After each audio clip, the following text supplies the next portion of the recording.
क्या इतिहास वाकई वही है जो हमें किताबों में पढ़ाया गया, या फिर सच की कुछ ऐसी परतें भी हैं जिन्हें जानबूझकर अंधेरे में ही रहने दिया गया?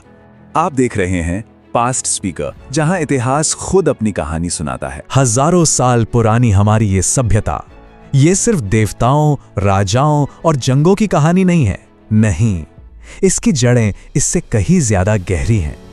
ये कहानी है उन साजिशों की, उन गुमशुदा सच और उन अंधेरे राज की जिन्हें आज हम एक एक करके सामने लाएंगे। ये वो सच हैं जिन्हें सत्ता ने हमेशा दबाने की कोशिश की, क्योंकि सच अक्सर बेचैन कर देता है। हमारी कहानी का पहला पड़ाव, भारत की आजादी। एक ऐसा पल जिसे हम सब जश्न के तौर पर याद करते हैं, लेकिन क्या उस जश्न के पीछे एक खौफनाक सच भी छिपा था? हमें हमेशा से यही बताया गया कि 1947 में सत्ता का हस्तांतरण बड़ी शांति से हुआ था, लेकिन जानते हैं क्या, दस्तावेज कुछ और ही कहानी कहते हैं। वो बताते हैं कि ये कोई शांति नहीं, बल्कि एक अजीब से डर और भयानक जल्दबाजी में लिया गया फैसला था। ऐसा लग रहा था मानो अंग्रेज बस यहां से भाग जाना चाहते थे। और इसका नतीजा था इतिहास का सबसे भयानक विस्थापन। 10 लाख से भी ज्यादा जानें गईं और एक ऐसा जख्म जो आज तक हमारे सीने पर है। लेकिन कहानी यहां खत्म नहीं होती। सबसे बड़ा सवाल तो यही उठता है कि इस पूरी तबाही से, इस अफरा तफरी से आखिर फायदा किसका हुआ? अब जरा उस एक नाम के बारे में सोचते हैं जो आज भी एक पहेली बना हुआ है, नेताजी सुभाष चंद्र बोस। सरकारी कहानी तो एक प्लेन क्रैश की है, लेकिन जो बात हमें कभी नहीं बताई गई वो थी सबूतों की कमी।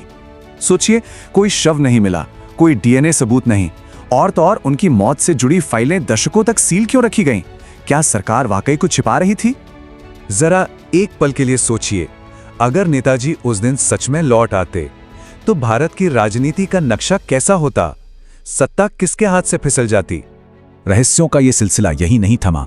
1966 ताशकंद, प्रधानमंत्री लाल बहादुर शास्त्री की अचानक मौत हो जाती है। वजह बताई गई हार्ट अटैक, लेकिन उनका पोस्टमार्टम तक नहीं किया गया। उनका परिवार आज भी सच का इंतजार कर रहा है।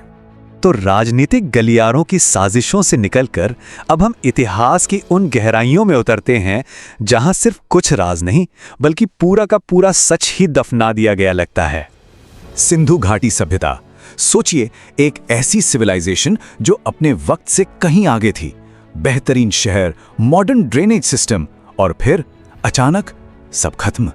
ये महान सभ्यता आखिर कैसे गायब हो गई? थियोरीज तो बहुत हैं, लेकिन कोई भी आज तक ये नहीं समझा पाया कि वो लोग, वो शहर आखिर कहां चले गए।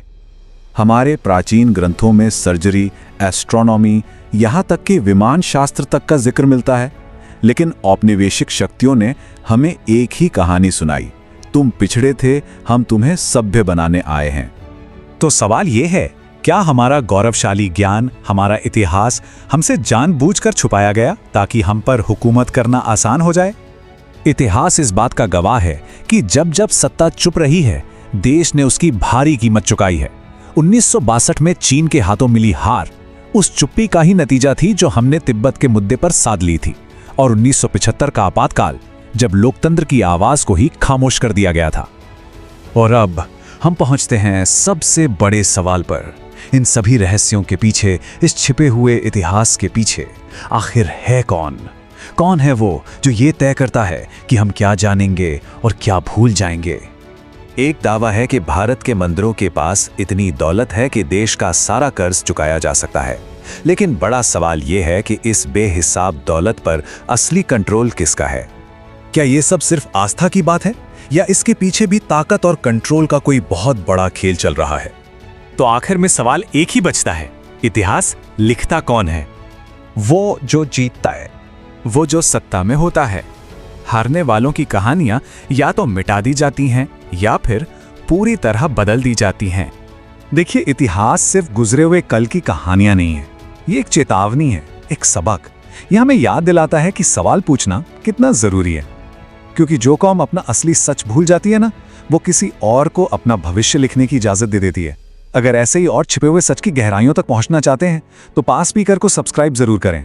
इस आवाज को फैलाने में मदद करें, इसे शेयर करें, और हाँ, कमेंट्स में बताइएगा जरूर अगला कौन सा राज खोला जाए।